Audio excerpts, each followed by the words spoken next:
Hello, my name is Evan Kravitz. Thank you for joining my TED Talk today on Prior Learning Assessment, or PLA, as a means of increasing the enrollment of adult learners in higher education. The Department of Education defines an adult learner or non-traditional student as being age 25 or older. But before we get into definitions, we need a little bit of context. We need some perspective on the landscape of higher education as it pertains to both traditional and non-traditional students.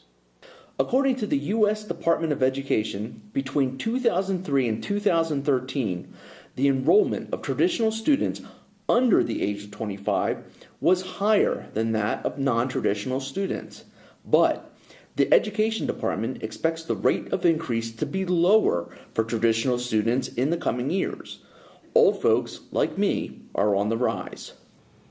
Wilson Finch, who's with the Council for Adult and Experiential Learning, argues that higher education is ignoring the rise of the adult learner, and the marketing that's out there that's geared towards adult learners is actually just an extension of marketing for traditional students. The problem, as Finch sees it, is that the perception of traditional students, young, full-time, and living on campus, is inconsistent with the realities faced by adult learners who are likely to be working full-time and possibly raising a family.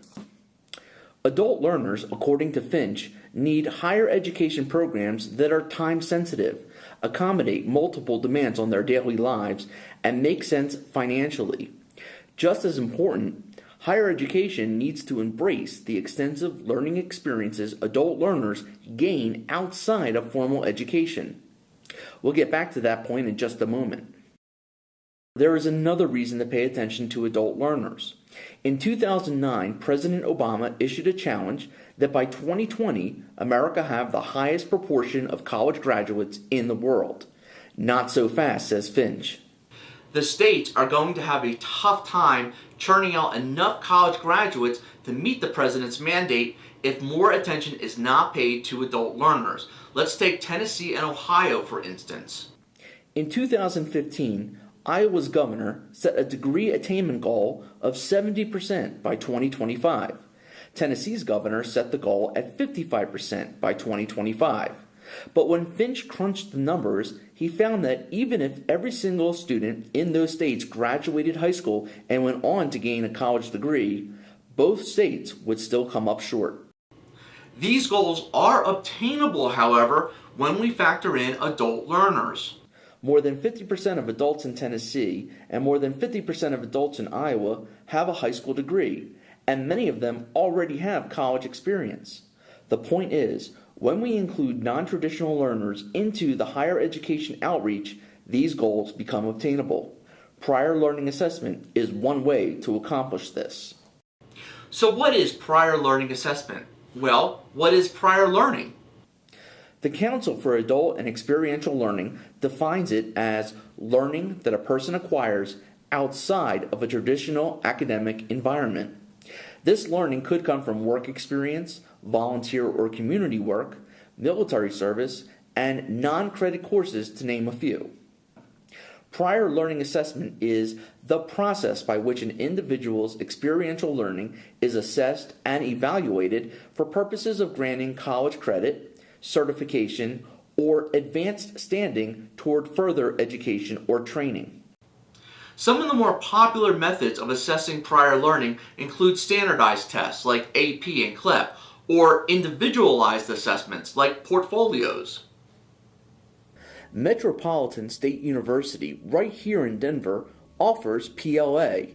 In fact, MSU has a PLA point person on the campus who can advise departments about a student's background in order to determine if an assessment is warranted and what type of assessment is most appropriate. PLA has its opposition, and some of it lies with faculty. Kowalczak and Wyack argue that adult education puts more emphasis on the experiences of the learner, while the institution values academic standards.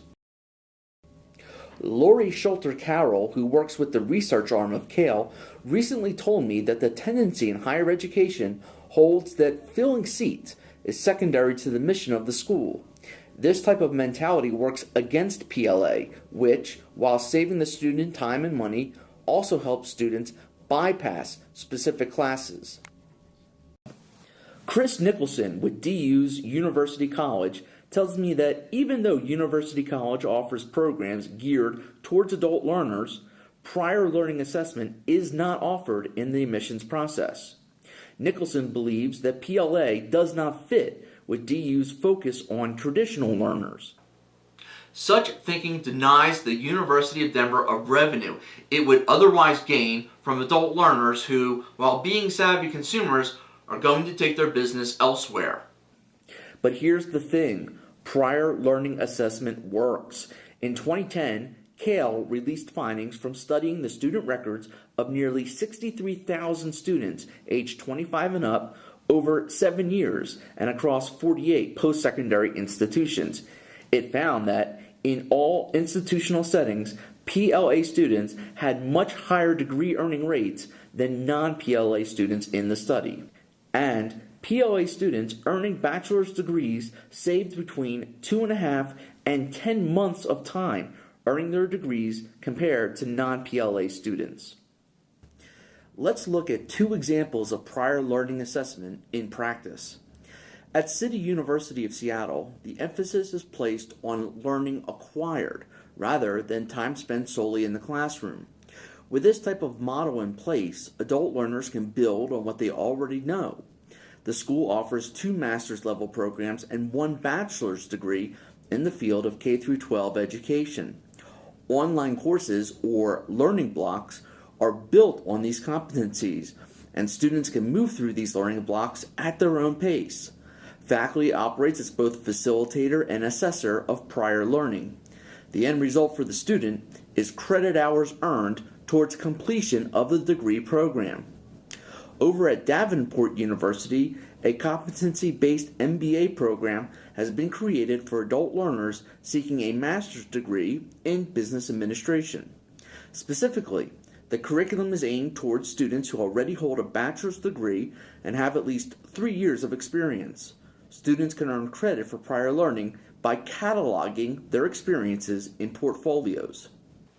Prior learning assessment works, and I believe the University of Denver should incorporate PLA into the admissions process for adult learners seeking undergraduate and graduate degrees. With that, I have a few recommendations. First, DU should work with the Council for Experiential and Adult Learning to develop a business model in order to properly gauge the long-term financial benefits of PLA. Specifically, DU needs to appreciate that PLA is a strategic investment. It's not an immediate source of revenue.